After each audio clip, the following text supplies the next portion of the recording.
Pessoal, continuando então o nosso tutorial, né, dessas aulas assíncronas que estão sendo oferecidas nessa data.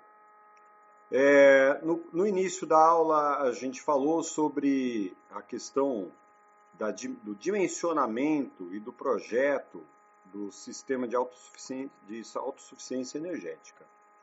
Pois para obter essa autossuficiência, nós usamos vários modais, né?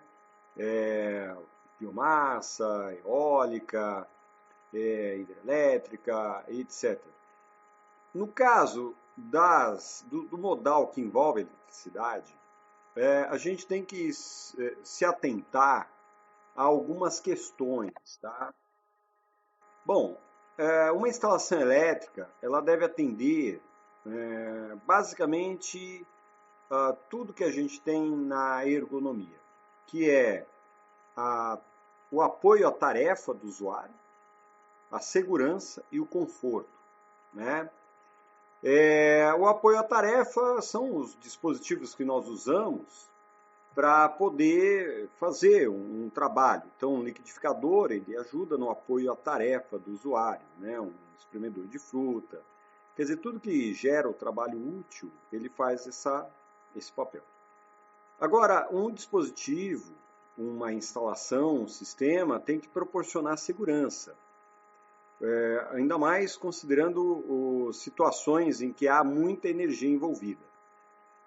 O uso da eletricidade, quando mal empregado, pode levar a acidentes graves, né, como a eletrocução do usuário ou incêndio nas instalações. Por isso que a gente vai atender algumas normas para evitar isso, tá? Tem também a dimensão do conforto, né? Às vezes, algumas pessoas fazem instalações sem considerar as normas, e aí a gente tem resultado de usos muito desconfortáveis. Por exemplo, a posição das tomadas, o número de tomadas.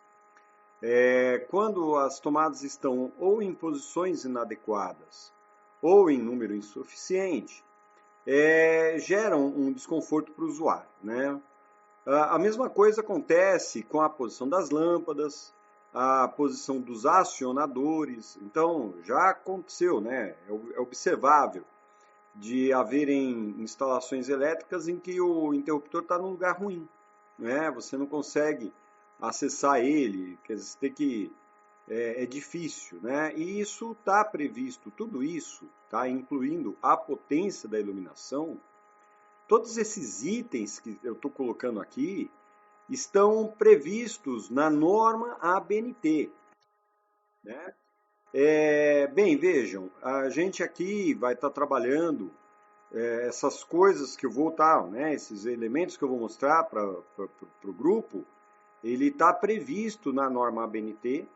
Lembrando que a norma ABNT, ela não é mera determinação, né? Às vezes algumas regras parecem, mas as boas normas, elas não são uma mera determinação tirânica para, enfim, dar trabalho para a gente, né?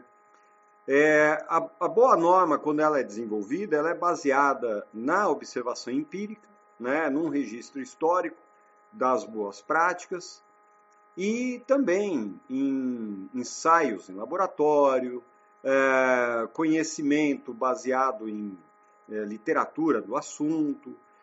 No caso da elétrica, isso é muito evidente, né? Porque a elétrica envolve grandezas físicas, né? Que são calculáveis, que são facilmente observáveis.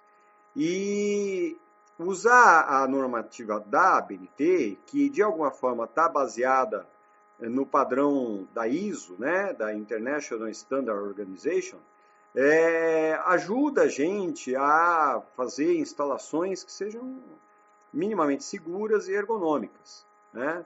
Então, o que eu vou falar para vocês aqui é síntese do que está no documento da norma ABNT de número NBR 5410. Bem, lá consta que nós temos que ter ao menos um ponto de luz com potência em conformidade com a área do aposento. Ou seja, quanto maior a área, maior a potência que há necessidade de iluminação, né?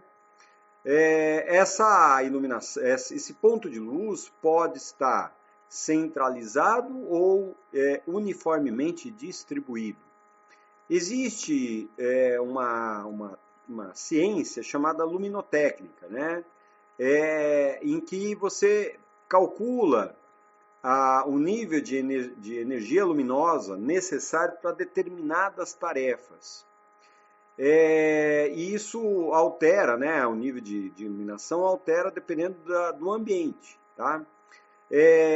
Vejam, se nós tivéssemos um projeto de luminotécnica, nós poderíamos superar ou ignorar a norma ABNT. A norma ABNT ela é baseada em estudos de luminotécnica, mas assim, de uma forma geral, né? Se houver um projeto específico, ele predomina, tá? Então, aqui a gente tem, né, na norma ABNT, para uma área de 6 metros quadrados, nós precisamos de iluminação de 100 VA. Vejam que em vários momentos a gente vai ver VA e em outros watts. O VA é de volts ampere, tá? Enquanto que watts é uma nomenclatura relativa à potência que corresponde a volts vezes ampere. Então, grosso modo, quando nós vemos 100 VA, ele vai equivaler quase perfeitamente a 100 watts, por exemplo, tá? Então aqui eu vou colocar para a gente que seria uma lâmpada incandescente 100 watts, né? É que na verdade, as grandezas físicas, existe um conceito que é fator de potência, e que quando você, dependendo da situação, a tensão mais a corrente pode não resultar a mesma potência por conta de perdas indutivas, tá? Mas assim, para esse caso específico, essas perdas são irrelevantes. Então, sempre que eu apontar VA, a gente pode trabalhar com watts, né? Fica mais fácil para a gente seguir o raciocínio. Muito bem, acima disso, nós temos que acrescentar 60 watts ou 60 volts ampere para cada 4 metros quadrados inteiros, né? Então, por exemplo, um banheiro que tenha 4 metros quadrados, ele vai ter 100 VA de iluminação, tá? Se ele for maior, se ele for de 6 metros, continua sendo 100 VA ou 100 watts. Se o banheiro for um banheiro de 10 metros quadrados, aí a gente vai ter os 100 VA, né, mais os 60 VA dos 4 metros quadrados inteiros que nós temos. Então, a gente, por exemplo, para 10 metros quadrados, nós precisamos de 160 VA. Aqui a gente tem um exemplo, tá? Eu tinha falado em 6, 10, agora eu vou colocar 12, né? No caso de 12, são sempre valores inteiros de 4 metros quadrados. Então, os primeiros 6 metros é 100 VA. O segundo 4, né, o que sobra são mais 6 metros quadrados. Isso, então, eu pego 4 metros quadrados, 60 VA. E me sobram, então, só 2 metros quadrados. Nesse caso, como nós não arredondamos o valor, né, ele não chegou a 4, essa fração é desprezada, tá? Então, essa área deve contar com 160 VA de potência fornecida. E aí, assim, gente, uma coisa é a potência que eu tenho que prever, porque tudo isso que a gente está calculando é para calcular qual é o tamanho do cabo, para ele poder carregar toda essa potência, né? Então vejam que a partir do momento que eu preciso de determinada capacidade de energia luminosa, eu tenho que garantir a fonte de energia, tá? Por exemplo, se eu usasse lâmpadas incandescentes. Então, para ter essa iluminação com lâmpada incandescente, eu preciso de 160 watts, né? E para isso, né, então o que, que você faz? Na hora que você calcula, você considera, como está escrito aí no texto, devemos considerar a maior potência de consumo que há de lâmpadas incandescentes para dimensionar o condutor. Tá? Nós aqui vamos usar LEDs. Né? Hoje já é a praxe o uso de LED. Então, mesmo usando LED, nós vamos trabalhar com esse mesmo dimensionamento de cabo. Tá? No caso de uso de lâmpadas LED, por exemplo, a potência consumida será menor para a mesma potência luminosa. Então, só para termos de comparação, o LED está aproximadamente na proporção de 1 para 10. Ou seja, 1 watt de LED corresponde a 10 watts de consumo de uma lâmpada incandescente. Né? Porque a gente tem que lembrar que a lâmpada incandescente ela perde muita potência, boa parte da energia se transforma em calor. Então, o LED com a mesma potência elétrica gera a mesma, com menos potência elétrica, gera a mesma capacidade luminosa. Né? Então, aí a gente teria, para uma lâmpada, para um conjunto que desse 160 watts, eu só preciso de uma lâmpada LED com 16 watts e daria conta. Tá? Bom, então pronto. Então aqui a gente já calculou, já aprendemos a calcular a demanda, né, de potência para a iluminação de áreas. Tá? No nosso caso, o exemplo foi de 12 metros, mas aí você pode colocar a metragem que quiser, né, o valor de área que quiser. Os pontos de iluminação e acionamento podem ser afixados da seguinte forma. No teto, de forma distribuída ou centralizada, ou nas paredes de forma fixa. O layout e potência também pode ser determinados pelo projeto de luminotécnica, como eu acabei de dizer. Para hotéis, hostels, pousadas, motéis, etc., esses pontos de luz podem ser móveis, por exemplo, arandelas, abajures, né? E eles seriam ligados à tomada com o acionamento na parede, tá? Porque é assim, o layout de um hotel muda, né? Então você determinar obrigatoriamente a fixação do teto atrapalharia a montagem disso, tá? Não é o caso da gente, só estou falando porque assim a norma BNT tenta, né, prever de uma forma genérica, né, os casos, tá? No nosso caso é residencial, né? Então obrigatoriamente você vai estar fixando essa lâmpada num lugar. Importante, pessoal, é o seguinte: o acionamento da lâmpada deve ser sempre colocado junto à entrada do aposento na altura de 1 a 1,30 m, né? Em caso de haver duas entradas, por exemplo, um corredor ou uma sala que tem duas portas, né, você é indicado o uso de interruptores paralelos. Esse interruptor é assim: de um lado você liga, quando você está do outro lado você consegue acionar outro interruptor e ele desliga o conjunto. Né? Então ele é bastante comum, tá? E aí ele é um caso recomendado, né, nessas situações. Ok? Então, prosseguindo. Bom, aí nós temos as tomadas de uso geral. Tá? Quando eu dou aula de elétrica, né, essas tomadas também são chamadas de TUG, tá? Tomadas de uso geral. Então, o que acontece?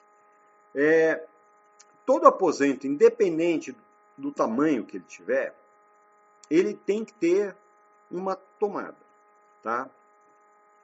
Eu digo aposento no sentido de ambiente. Né? Pode ser um corredor tem que ter uma tomada.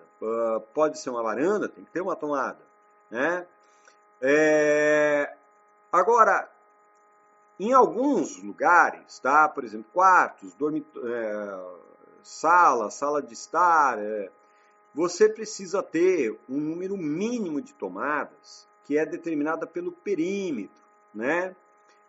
Então, no caso de quarto, sala, a gente tem a cada 5 metros lineares de parede.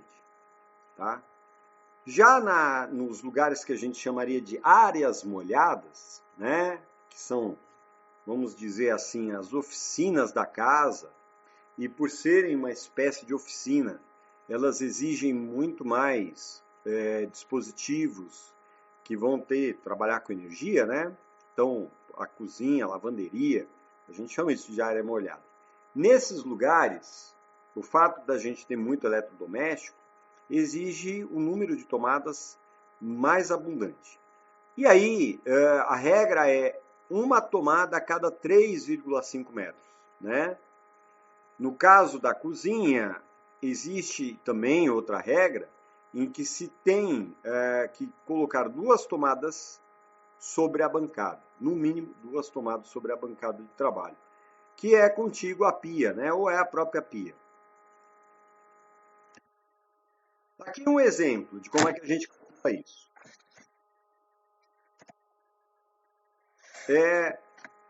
Se você tiver uma sala de 4 metros por 5 metros, tá? Significa que ela tem 2 paredes de 4 e 2 de 5. Então, a gente faz a seguinte conta. 4 mais 4, né? A primeira parede de 4, mais a segunda de 4, mais 5, dá um total de 18 metros de perímetro, tá? Se eu pegar, então, os 18 metros e dividir por 5, né, que são 5 metros são uma tomada a cada 5 metros, eu vou ter aqui 3,4 o valor, tá? Que é arredondado para cima, e aí você tem 4 tomadas exigidas no ambiente, ok? Já na cozinha, né? A cozinha é que tem, vamos dizer, aí um valor hipotético de 3 por 3 metros, tá? Ela possui, então, 4 paredes de 3 metros, né? Então, somando essas 4 paredes, aí totalizamos 12 metros de perímetro. Se a gente fizer a seguinte conta, 12 dividido por 3,5, a gente vai ter também 3,4 tomadas no ambiente. Quer dizer, totalizamos então também 4 tomadas, tá? Bem, gente, aqui eu tenho o desenho de um circuito de iluminação. Vejam que ele corresponde ao que a gente aprendeu na escola, né? A montagem de uma lanterna, de uma lâmpada acesa, em que você tem 2 cabos. Então temos a lâmpada aqui, ó. E na lâmpada nós temos um cabo e o outro cabo, tá? Esses 2 terminais, eles precisam ser alimentados à alimentação elétrica, né? Eles precisam ser ligados à alimentação elétrica. Observem que um dos cabos está ligado diretamente no fio azul, que é o chamado neutro, tá? Quando eu trabalho com energia contínua, não existe neutro, que você tem é o polo negativo, tá? E o outro polo é o polo positivo.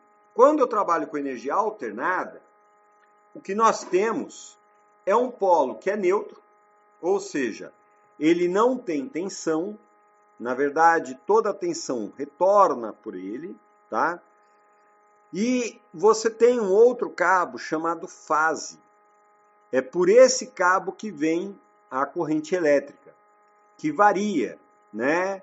Fase porque ele muda de fase, né? Então ele varia do positivo para o negativo, em forma de senoide, como a gente viu nas explicações em aulas anteriores, tá? Então, para ligar uma lâmpada, eu preciso de 2 polos, da fase e do neutro, né?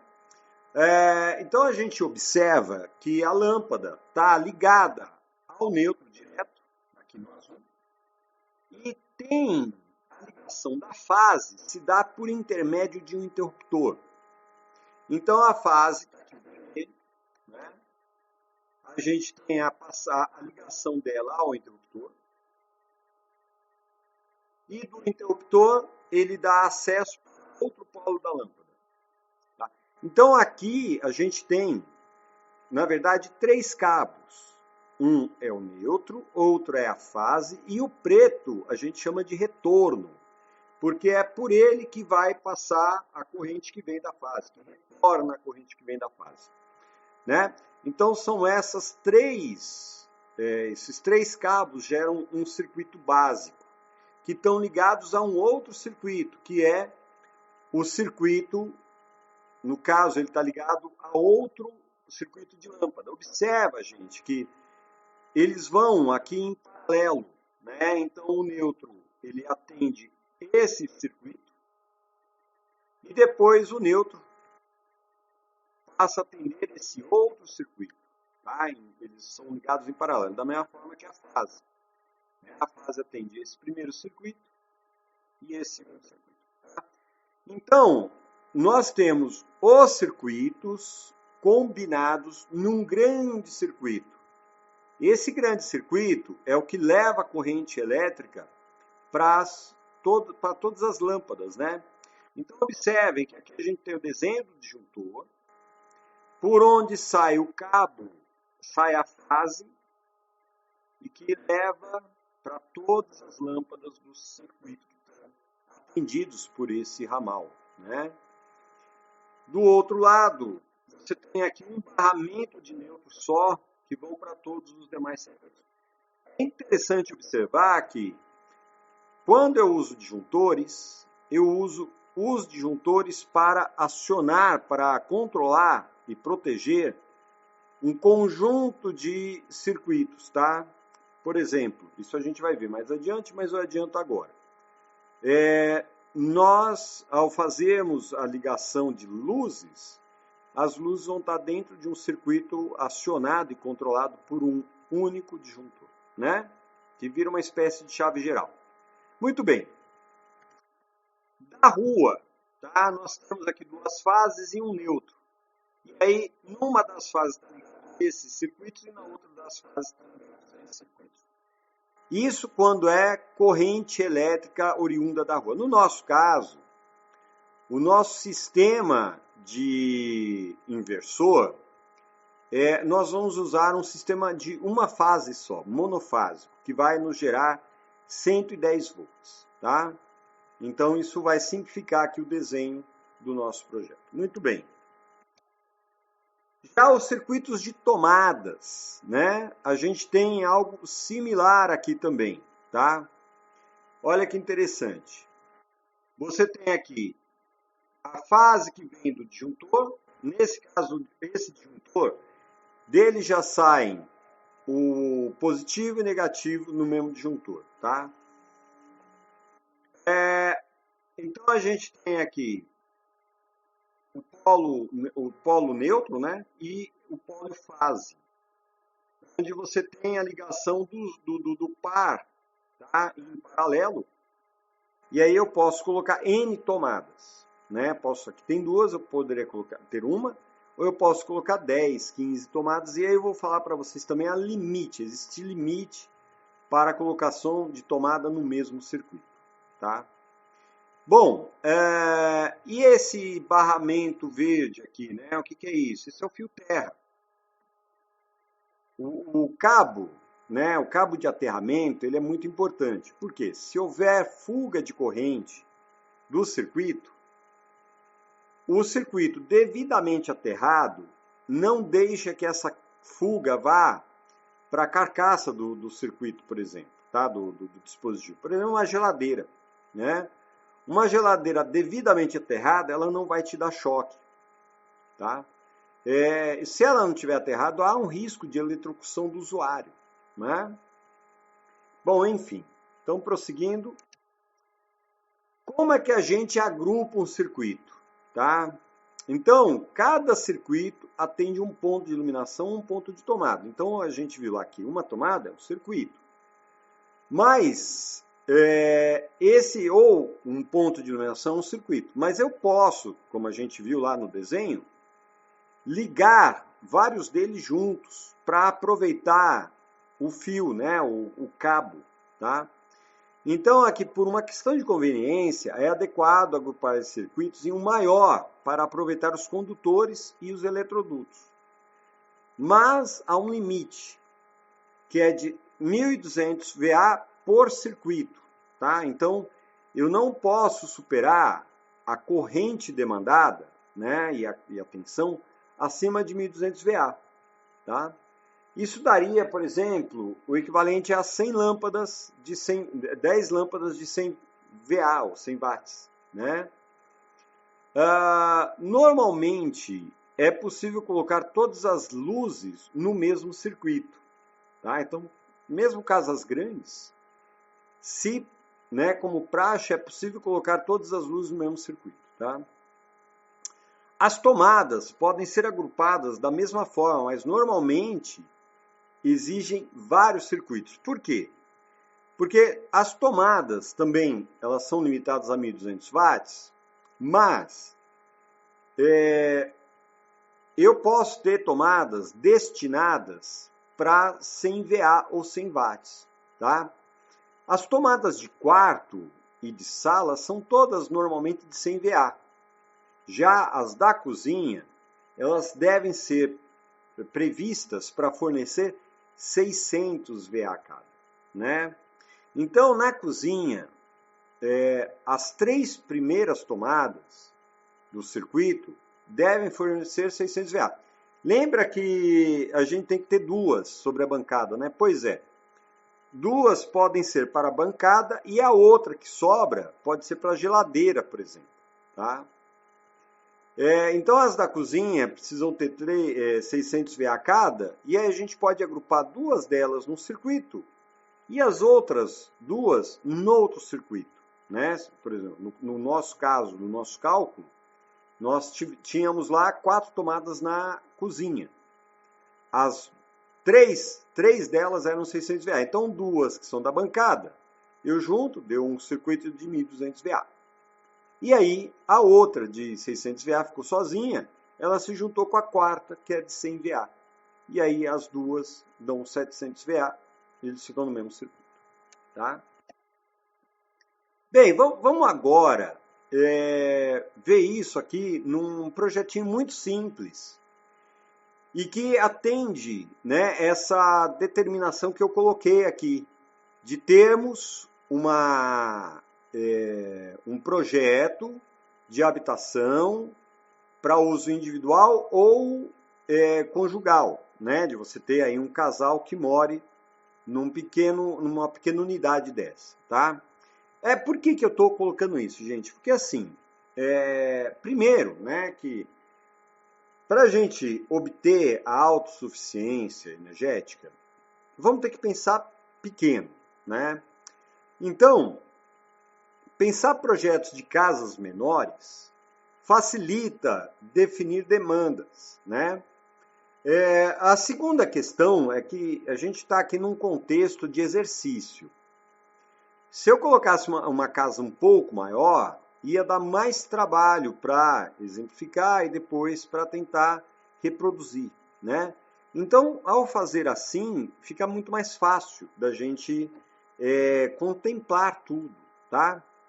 De alguma forma atende mesmo também, né? Isso como estou falando para vocês. O nosso desejo é fazer projetos simples, projetos baratos, né? Projetos que sejam suficientes, né? E, portanto, sustentáveis. Então, vamos lá. A gente tem aqui uma sala com 3 por 4,64. Já a cozinha tem 3 por 2,30 e os banheiros têm 1,50 por 2,30. Isso dá o seguinte, tá? Para a sala, né? Então, usando aquele método que a gente usou, somo a quantidade de paredes, e aí o total do perímetro me dá o total, né, do comprimento. Então, vamos lá. 4,64 mais 4,64 mais 3 mais 3 me dá um comprimento, um perímetro de 15,28 metros, tá? Se eu pego isso, os 15,28, e divido por 5 metros, né, eu vou ter o total de 3 tomadas, tá? Já o perímetro da cozinha, né? Se eu pegar aqui o perímetro da cozinha, que é 3 mais 3 mais 2, né? 3.3 mais 2.3, a gente vai ter 10,6 metros, que dividido por 3.5 me dá também 3 tomadinhas, tá? E aí a gente vai ter o banheiro, né? O banheiro, independente da área dele, é exigido apenas uma tomada, que vai estar sobre a pia, com a distância mínima de 1 metro da área do chuveiro, tá? Isso por razões óbvias, né? Ele precisa ter uma distância mínima, porque se molha, podem haver problemas aí. Muito bem. Já os dados das lâmpadas, tá? No banheiro, né, a gente tem 2,3 por 1,5 metros, tá? Isso vai dar de área 3,45 metros quadrados. Bom, até 6 metros quadrados eu preciso de 100 volts amperes de iluminação, né? Então já temos aí o valor da iluminação dessa área. Já a sala é maior, né? Ela me dá 4,64 vezes 3, me dá 13,92, tá? Então, eu tenho 6 metros quadrados, tiro dos 6 metros quadrados, hoje tenho 100 VA, né?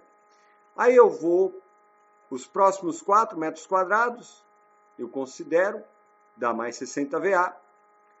Já o que sobra deu 3,92 metros quadrados. Considerando, tá, a regra fria da ABNT, a gente não precisa colocar mais 60, né? Porque não atingiu ainda os 4 redondos, mas por muito pouco, tá? Então aqui o recomendado, né, mínimo exigido, me dá 160 VA, tá? Já a área da cozinha, 3 por 2, dá 6 metros quadrados. E esses 6 metros me deu também 100 VA. Bom, com isso aqui, gente, nós já temos a possibilidade de fazer uma tabela das potências exigidas, né? Da iluminação, então, da cozinha 160, a sala 160, o banheiro 100. O total, então, do conjunto de circuitos de iluminação me dá 420 VA. Ok? Então, guardemos esse valor, tá? O circuito de iluminação, 420 VA. Já a cozinha, tá? A partir de tomada, eu tenho 3 tomadas de 600 VA. A sala tem 3 tomadas de 100 VA. E o banheiro tem uma tomada de 100 VA. Então, se a gente pegar aqui o primeiro circuito de tomadas, pode ser a combinação das 3 tomadas da sala, mais uma tomada do banheiro, todas elas de 100 VA, mais uma tomada da cozinha, de 600 VA, que me dá um total de 1000 VA, né? Já as outras 2 tomadas que ficaram sozinhas e juntas, né, quer dizer, sobraram, ficaram juntas no outro circuito, que vai dar um circuito de 1200 VA. Prontinho, tá? Com isso aqui, nós temos agora uma tabela que tem os 3 circuitos. Significa, gente, que na minha caixa de controle, né, aquela caixa de força e luz, o quadro de luz que você tem dentro da sua residência, todo mundo tem um desse, a gente tem, se eu for fazer aqui nesse quarto, cozinha e banheiro, eu vou precisar ter, para isso, uma caixa com 3 disjuntores, tá? O disjuntor para o circuito 1, um para o 2 e outro para o 3. Sendo que o 1, ele vai me dar, ele é o da iluminação, né? E se a gente fizer a conta de 420 VA dividido por 127 volts, então lembrem a conta lá do Pio, né? Potência igual a intensidade vezes, né, a tensão vezes a corrente, né? Então, os 420 dividido pela voltagem vai me dar 3,3 amperes, certo?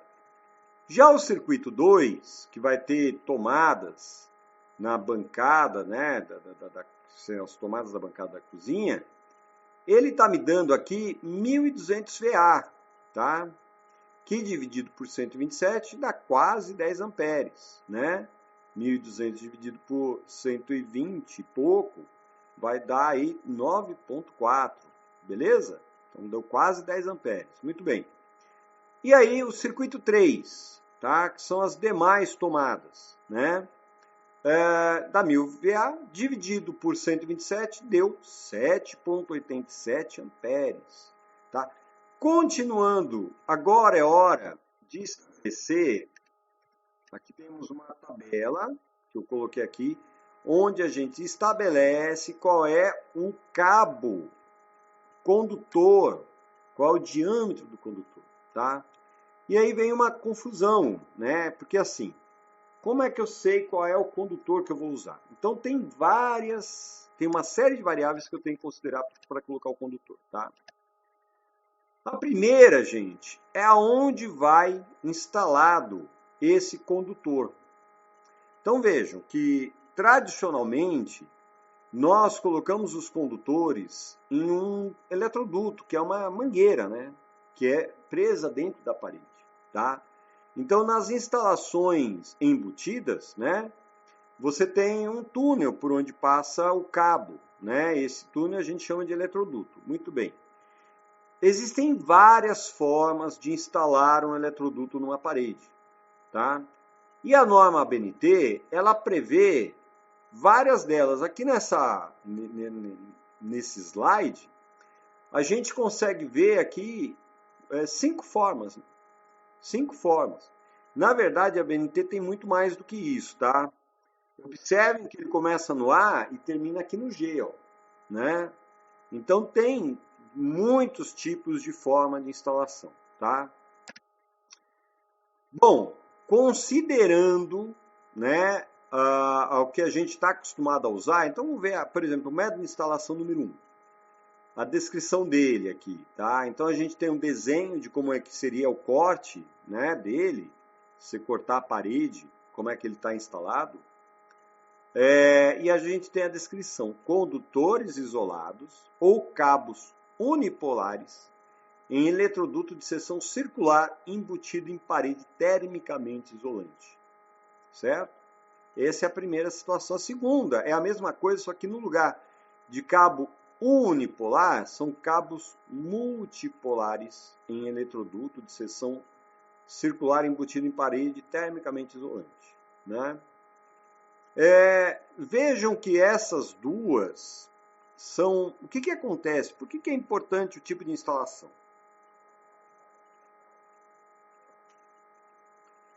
Vejam, dependendo de como o condutor está instalado, ele pode ter maior ou menor eficiência na troca térmica com o ambiente, certo?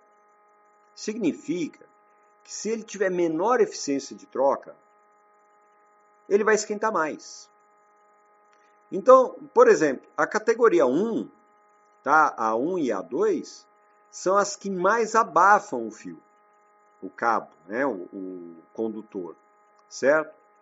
E quando ele abafa, ou seja, quando ele mantém a temperatura, há uma tendência maior de você poder derreter o isolante. Entendeu? E esse é o problema. Por isso que a ABNT é tão rigorosa em relação a isso. Porque não é tanto pelo cabo, mas é principalmente pelo isolante do cabo, né?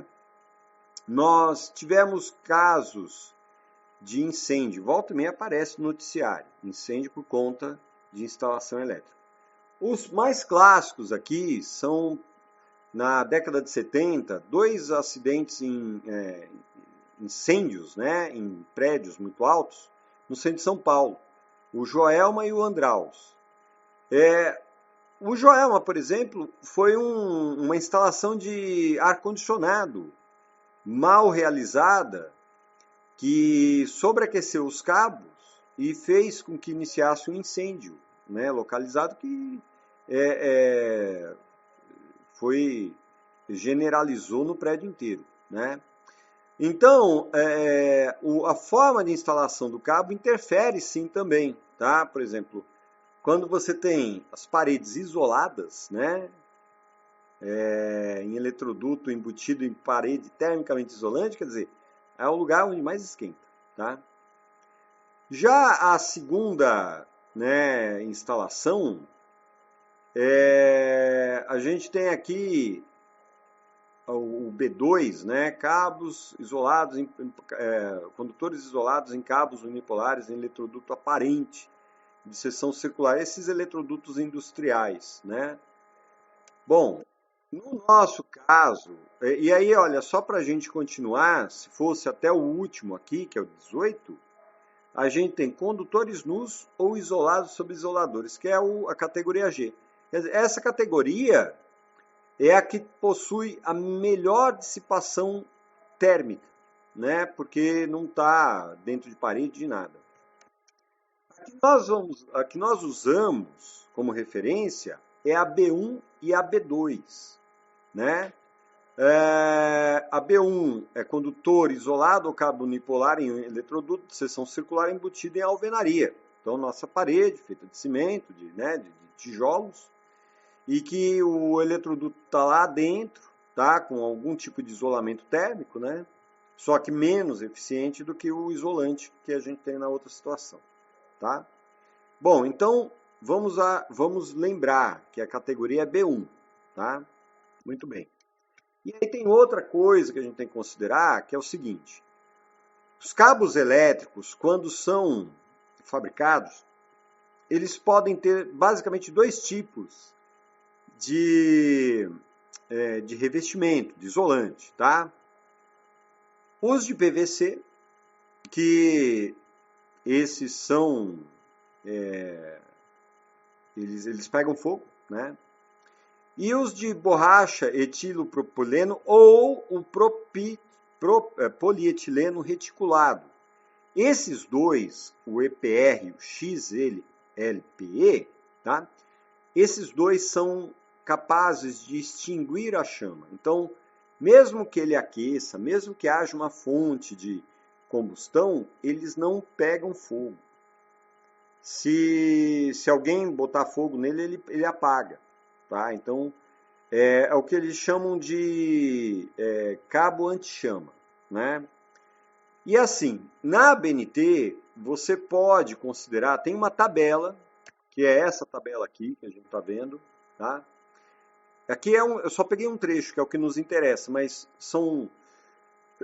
é uma tabela para cada tipo de fio, né? Para cada tipo de cabo.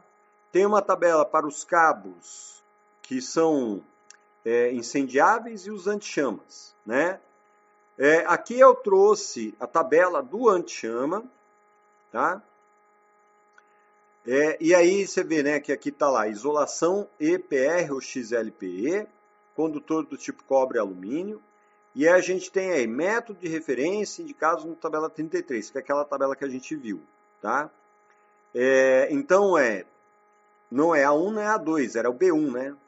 Vocês devem lembrar que é o B1. Vou voltar aqui, olha lá, B1, tá? Então, tipo B1, muito bem. Do tipo B1, eu tenho o número de condutores carregados. Tá aqui, ó, tá? Então é assim, como nós estamos trabalhando com monofase, só uma fase e um neutro como condutor carregado.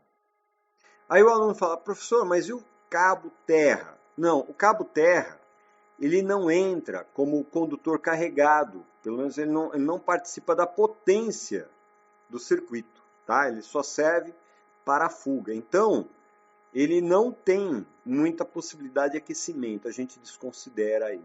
Perfeito? Então, na nossa tabela, é o B1, tá?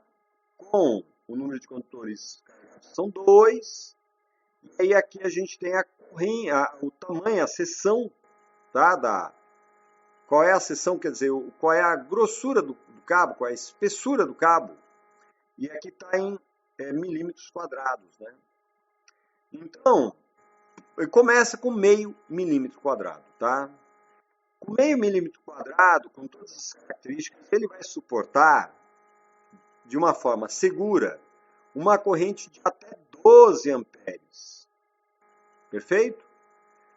Aí assim, por exemplo, vamos dizer que eu fosse ligar o chuveiro vai me consumir 42 amperes. Olha que interessante, eu vou ter que usar um cabo de 4 milímetros, né? Ok, pessoal? Tá claro? Tá? Bom, vamos dar uma olhada então aqui, ó. Na minha tabela, né? Para uma corrente de 3,3 amperes, o cabo mínimo admitido para isso é de 0,5 milímetros, que vai suportar até 12 amperes, como a gente viu lá na tabela. Já o circuito 2, que é 9,4, se eu usasse um de 0,5 milímetros, também daria certo, porque ele vai suportar até 12 amperes. Já no terceiro, a mesma coisa, ele tem 1000 watts, então é 7,87, a mesma coisa, 0,5. Mas, isso é uma coisa importante de lembrar, tá? É o seguinte,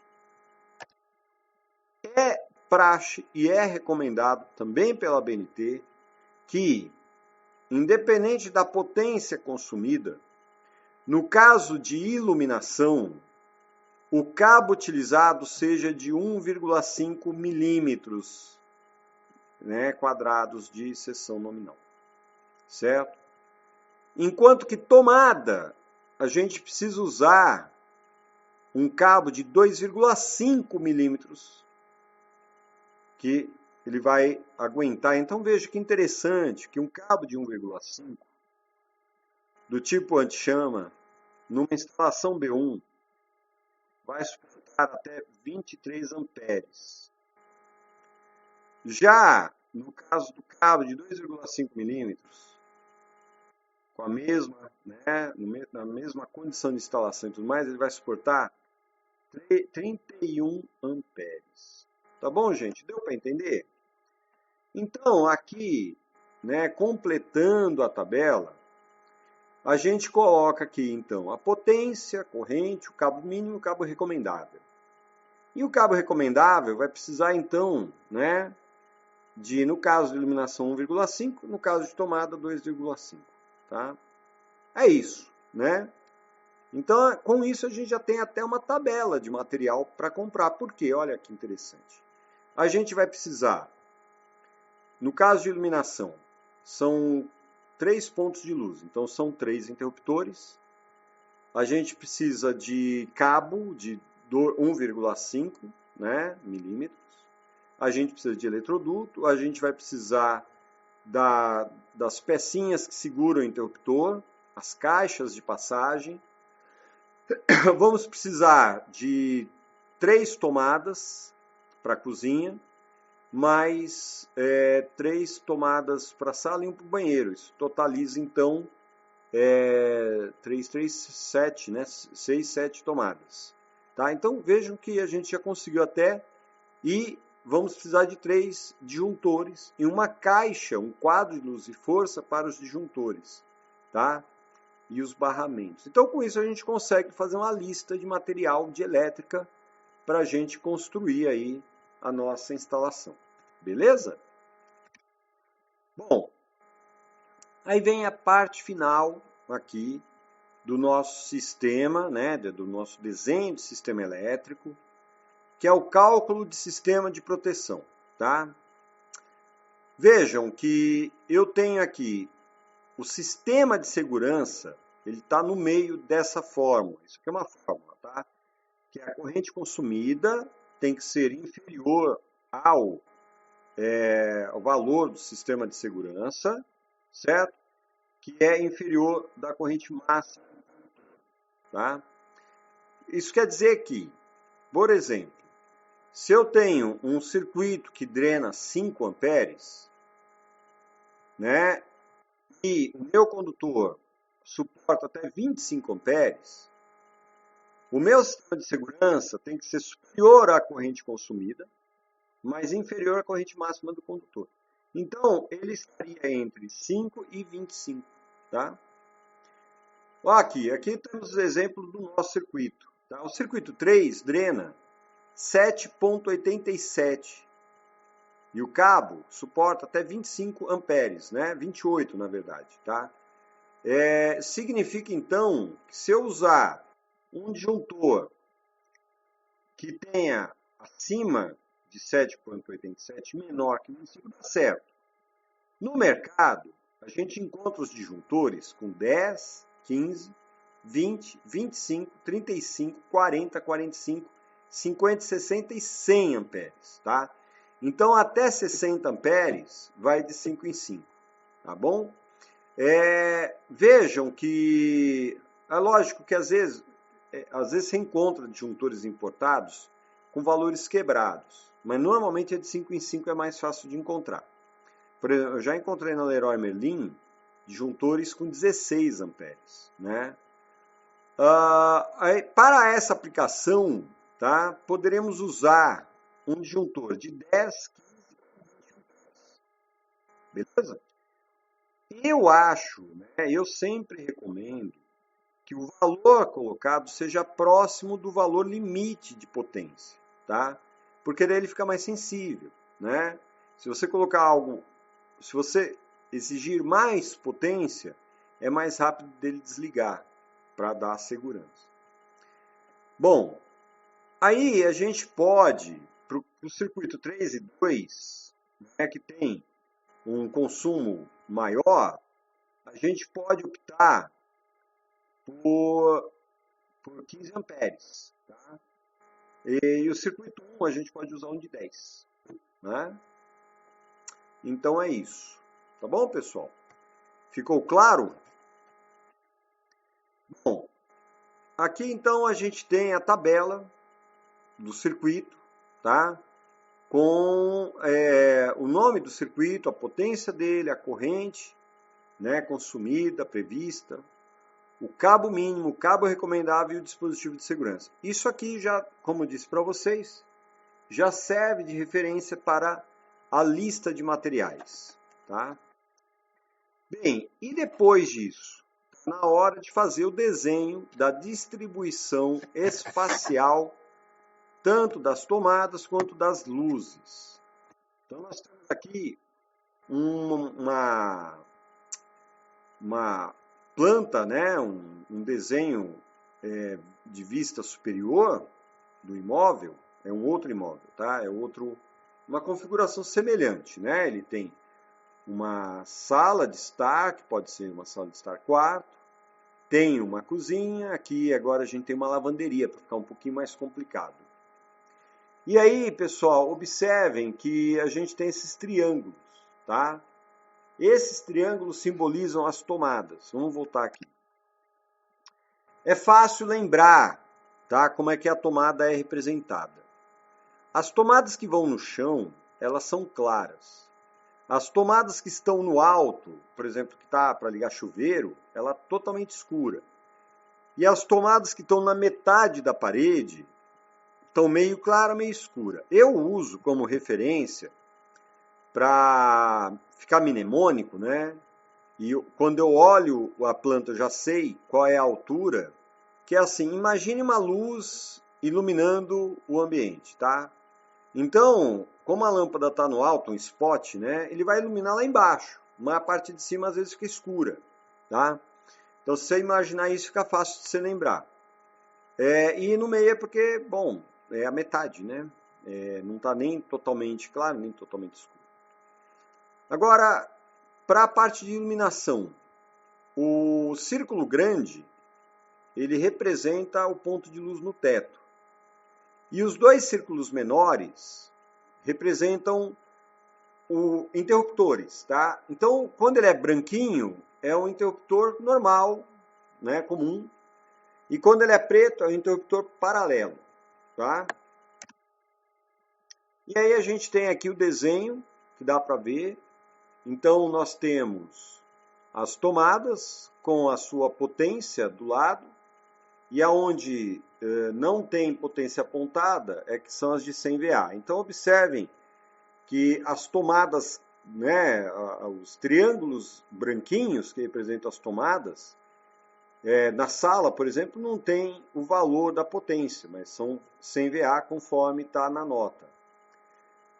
No banheiro a gente tem uma tomada de 600 VA, aí na cozinha temos, né, as tomadas da bancada, tem uma tomada para uma geladeira e tem uma tomada lá que é na lavanderia, né, para uma máquina de lavar roupa de 600 VA. Na cozinha também tem uma tomada de 1.200 VA, ou 1.200 watts. Essa é para um micro-ondas, por exemplo, tá? E a gente tem no banheiro, pessoal, tá? A tomada de 600 VA e os pontos de iluminação, né? Que estão em letras, né? Em letras do alfabeto. Então, A e o interruptor A, né? Os pontos de iluminação B e o interruptor B, o ponto de iluminação C e o interruptor C, e assim por diante, tá? Muito bem, depois que houve a distribuição dos pontos de tomada e de luz, o próximo passo é indicar aonde será feita a passagem dos condutores, né? Então a gente tem aqui dois desenhos, tá? Um com uma perspectiva de um ambiente e o outro com a planta baixa. A gente está vendo que temos os pontos onde vão os interruptores e o ponto de iluminação e a tomada, né? Observem que na parte onde vai a luz, nós usamos essa caixa, que aqui ela está em formato redondo, mas ela pode ser octogonal ou quadrada, né? E ela tem aí um número de buraquinhos, que são por onde passam os eletrodutos. Então, no caso, observem que esses buraquinhos que a gente destaca, os eletrodutos estão vindo, né? Então, tem os 5 eletrodutos, tá? E aí eles se encontram aí, né? Isso é importante no sistema elétrico, porque é onde você consegue fazer a distribuição dos circuitos, né? Ok, e lá embaixo vem essa caixinha aqui, que é a caixa do interruptor, né? Então na instalação você já tem que prever isso. E aí você tem, então vamos conferir aqui no desenho, olha. Aqui a gente tem o A, então aqui é interruptor, né? O A. Aqui eu tenho o ponto de luz, tá? Como ele é paralelo, eu tenho outro interruptor desse lado, olha que legal, tá? Então eles estão pretinhos porque são paralelos. E você tem aqui as tomadas, né? Então tem uma tomada aqui, que é essa. Tem outra tomada aqui, que é essa. Tem essa outra tomada que está aqui e essa outra aqui, tá? Bom, enfim, deu para entender, eu acredito, né? Na forma da distribuição aqui dos circuitos, né? E os seus eletrodutos. Aí a gente tem essa linha que tem traço e ponto, ela representa uma passagem subterrânea, tá? Então é quando você passa o conduíte pelo chão, né? Tem essa situação aqui, tá? Enfim, não é difícil, mesmo vocês que nunca fizeram, é possível se aventurar. Agora, eu queria, assim, deixar claro por que eu estou mostrando isso, tá? Vocês vão esboçar algo desse gênero para mim. Eu não vou ser muito rigoroso, tá? Porque vocês não fizeram curso de eletrotécnica, mas parece bastante proveitoso que vocês tenham um domínio mínimo sobre isso. Não tanto, como eu falo para os arquitetos, né? Não tanto para a concepção do projeto, mas para a compreensão, tá? Para a leitura mínima de uma planta, se pegar uma planta e entender, né? Para também poder acompanhar um projetista, um eletricista no trabalho dele, tá? Então, tudo que eu estou falando aqui é útil para vocês no sentido de acompanhamento de obras, de projetos, né? Como o nosso curso é de design de ecovilas, o design vai envolver não só os aspectos macro, mas também o desenho de componentes, né? Então, quando a gente compreende o princípio e o desenho de projeto, fica mais fácil acompanhar, compreender o que está acontecendo, tá?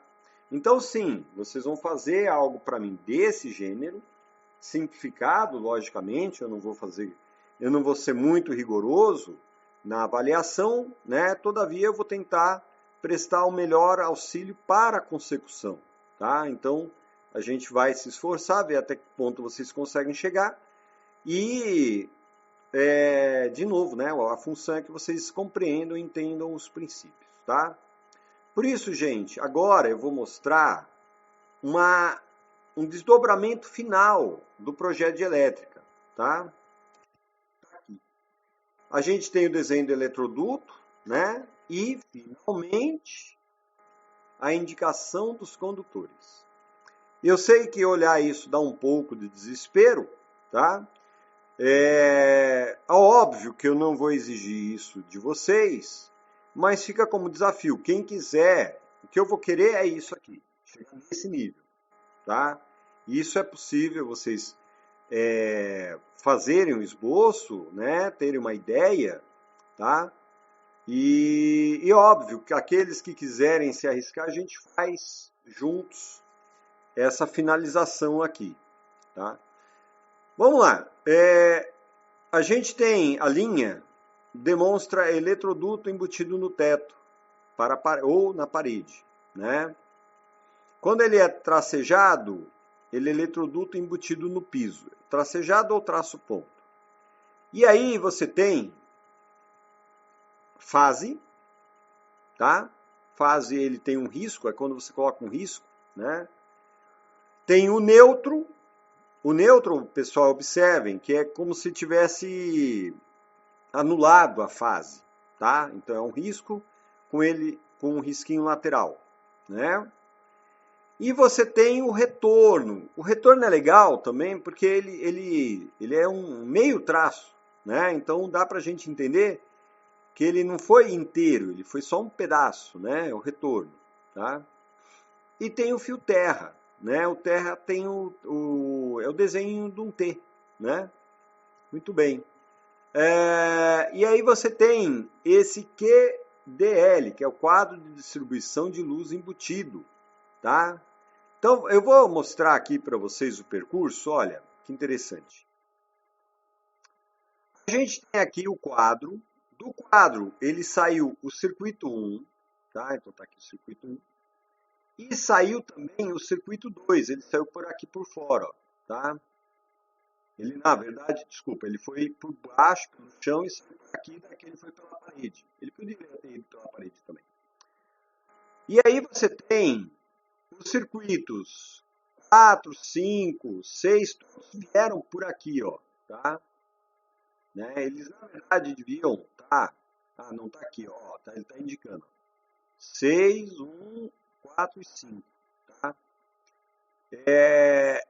O númerozinho é o número do circuito, né? E aí vejam que o circuito 6 tem fase, neutro, terra. O circuito 1 tem fase, neutro. O circuito 4 tem fase, neutro. O circuito 5 tem fase e neutro, tá? Então vão dois condutores. Existem regras, viu, gente, para determinar o número máximo de condutores por eletroduto, tá? Isso também está na BNT. Eu não vou aqui detalhar agora essa regra, é só para ter ciência de que tem um limite para isso, né? Na verdade, a gente nunca, assim, a regrinha básica é você nunca ocupa mais do que 40% da secção do eletroduto com cabo, beleza? Nós, em casa, temos muito problema de passar cabo, às vezes, em alguma coisa, porque ele está entupido de tanto cabo que tem, né? Então, existe essa regra para ser respeitada, né? Bem, é isso. Esse aqui é o desenho, então, final, tá? Olha, aqui está a normatização. E é o desenho final, então, de um projeto de elétrica, né? Muito bem. E o que o professor quer com isso, tá? Então, aqui tem tarefas, né? Vejam que esse tutorial ele vai servir para vocês como um roteiro para fazer o projeto do TCC, né? Porque vocês estão fazendo um projeto e vai envolver elétrica, vai envolver energia, né, no geral, e vai envolver também elétrica, tá? Então, no teu TCC, ou no projeto que a gente vai estar fazendo, que envolve água e resíduo, né, vocês vão ter que levantar qual a necessidade energética do projeto, tá? Então, o que você tem que ter lá, né? Vou ter que precisar, eu tenho que tomar banho quente, eu tenho que ter luz, então você coloca isso. Quais os recursos que você vai usar no seu projeto? Então, vou usar fotovoltaica, vou usar eólica, né? E aí você vai fazer um layout de uma habitação, tá? Do jeito que você achar que deve ser, uma cabaninha, sei lá, e vai fazer o projeto de elétrica, simplificado, com a lista com uma tabela de materiais que serão aplicados no sistema de elétrica. Depois, a gente vai estabelecer a lista de itens do seu sistema de autossuficiência e tentar fazer uma tabela de materiais. Por exemplo, você fez a elétrica, tá? Só que assim, você não vamos usar a energia da rede. Eu vou usar o quê? Fotovoltaica. Então, para fazer fotovoltaica, eu tenho uma lista de itens do meu sistema de autossuficiência, que vai ser 2 placas fotovoltaicas de 400 watts, 2 baterias de 12 volts por 110 amperes, né? Um inversor de 24 volts por 127, disjuntores para o inversor, um controlador de carga, etc. Tá? Com base na tabela de materiais, você conseguirá fazer a estimativa do material, né? A estimativa de custo. Tá? Então, gente, eu vou querer, desde a concepção, a lista de materiais e o valor estimado do seu orçamento. Tá? E é assim, quando a gente fala em sistema de captação e armazenamento elétrico, a gente vai precisar de bateria, controlador de carga, inversor, sistema de captação, tá? Que é fotovoltaico, captador eólico ou turbina hidrelétrica, etc., com gerador. Agora sim, né? Se você... A única coisa que eu não vou exigir dos alunos no caso da hidrelétrica, fazer um grande detalhamento. Por quê? Porque envolve fazer um projeto de engenharia mecânica, né? Saber qual é a vazão, saber que tipo de turbina, saber que gerador usar, tá? Então, nesse caso, se vocês quiserem colocar hidrelétrico e estabelecer um orçamento, podem usar a partir daquele equipamento pronto que eu mostrei para vocês em aula, né? Se sua condição de fluxo hídrico atender os requisitos daquele dispositivo, vocês podem usar aquele dispositivo considerando aquele valor que é de cerca de 20 mil reais, tá? Então é isso, tá? Essas são as tarefas que a gente tem a fazer a partir do que nós falamos agora. E é isso, pessoal. Obrigado, viu? Um abraço para vocês. Espero que tenha ficado claro. Observem que nós teremos plantões e aí nos plantões acredito que algumas dúvidas serão eliminadas. Tá bom? Até mais. Tchau, tchau.